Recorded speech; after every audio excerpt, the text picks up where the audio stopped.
Hey, you got time for a beer? I know I do. Welcome to my show. My name's Jake. It's Thursday. You can find me on Untapped, YouTube, Twitter, and Instagram, all at tubajake_69. Tell me your stories. I like to hear them. I heard from Squatchy Brew Dude that he likes to hear my stories, so I'm going to keep telling them.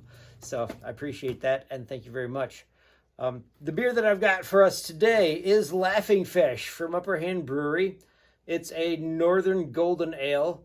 I was just reading, I just realized that this is a division of Bell's Brewery. That's out of Kalamazoo, but this is all brewed and everything up in Escanaba. So it's from north of the bridge, which is great. Laughing Fish should be a good time. 9 point, or no, not 9, 4.9, 4.9% alcohol by volume, shelf life of 6 months. Should be pretty good.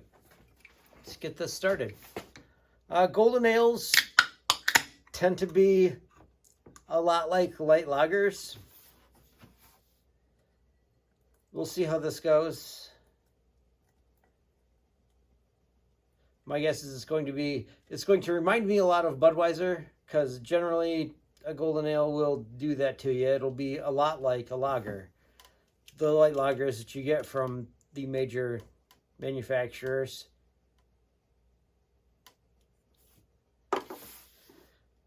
Golden in color, like a light lager. Nice head retention, much like a light lager.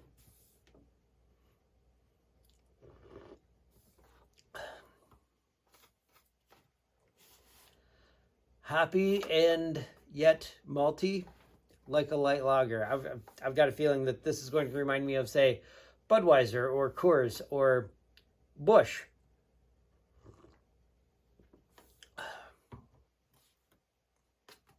And it does. This is super drinkable. I could drink this all day. This fish can laugh all he wants to the bank, because I would drink this all the time. It's delicious. Much like Coors or Budweiser or Busch.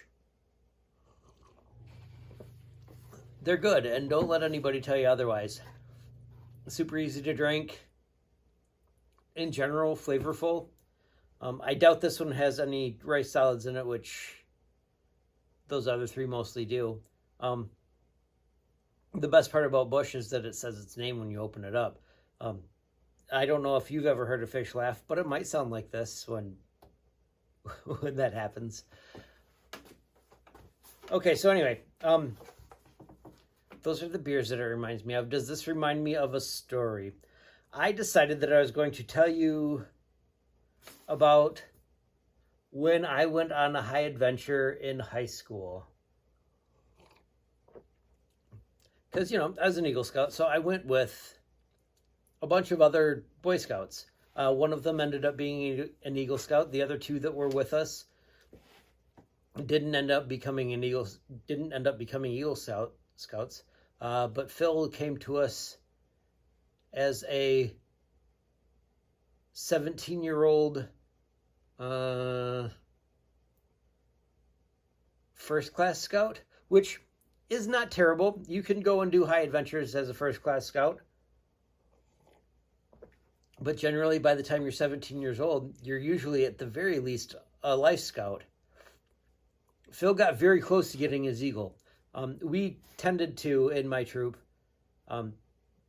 be one of those troops that turned out Eagle Scouts fairly regularly when I was in the troop. When my brother was in the troop, we usually had one or two a year. From the time like 2 years before, when the people that took over the troop. Louis was the scoutmaster before that, and he liked to go on trips, and he would have the Boy Scouts pay for those trips. He would take people with him, which is very cool and everything, but they didn't do a lot of the scouting things that you needed to do for advancement. Merit badges and whatnot. There was a heavy concentration on merit badges. We ended up going to Camp Rotary, which is a great place to earn merit badges, because they do what they can to help you to earn merit badges there. And I've got a feeling most camps that are around right now are doing just that, doing what they can to help you earn the merit badges. So anyway, we went on a high adventure to the Boundary Waters up in the western part of the UP, the Upper Peninsula of Michigan, and it was a blast. Our people that went with us, my dad and Larry Parrish was the other adult that was there, and then his son, and then Phil Ward and Jeremy Novak, who still lives down the street, and his parents live right next door to me. Actually, he was living right next door to me, I think, at that time too.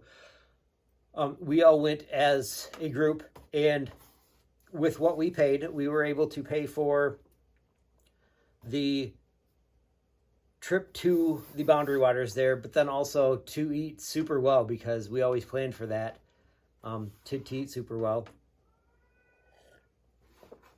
And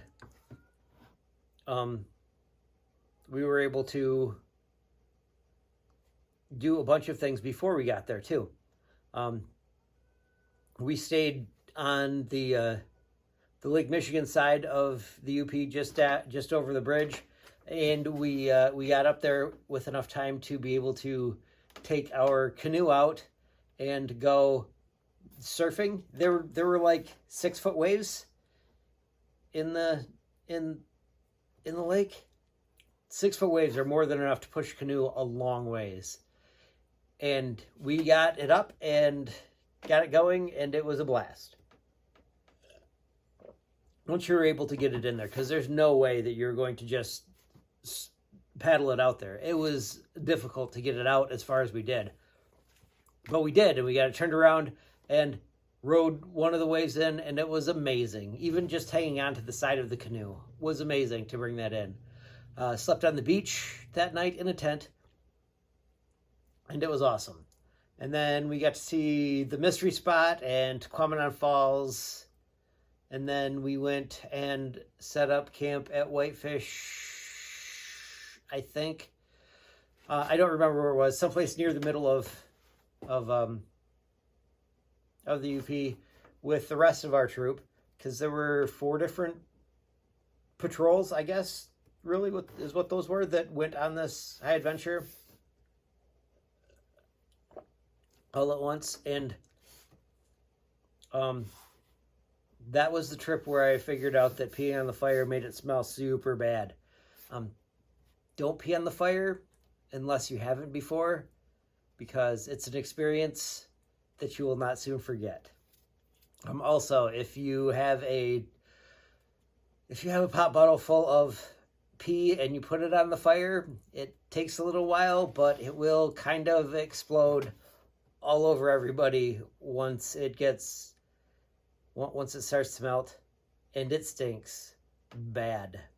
So don't do that for sure. Peeing in a bottle and leaving it on the fire, don't do that. It's gross. But it's kind of funny when you're not there, which I was not.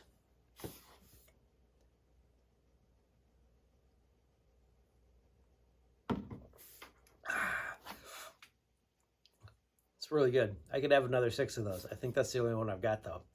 I have a quote for you. This one is from Abby Wambach. She is a women's soccer player. She says, "It's a heavy burden to look up at the mountain and want to start the climb." Yeah, I mean, I get where she's coming from. There are hard things in life. It's tough to look at it and being like, I could do that. It's hard to get started. Once you do, you're like, oh, I'm halfway there. Oh, I'm 3/4 of the way there. Not too much more. And then you get there.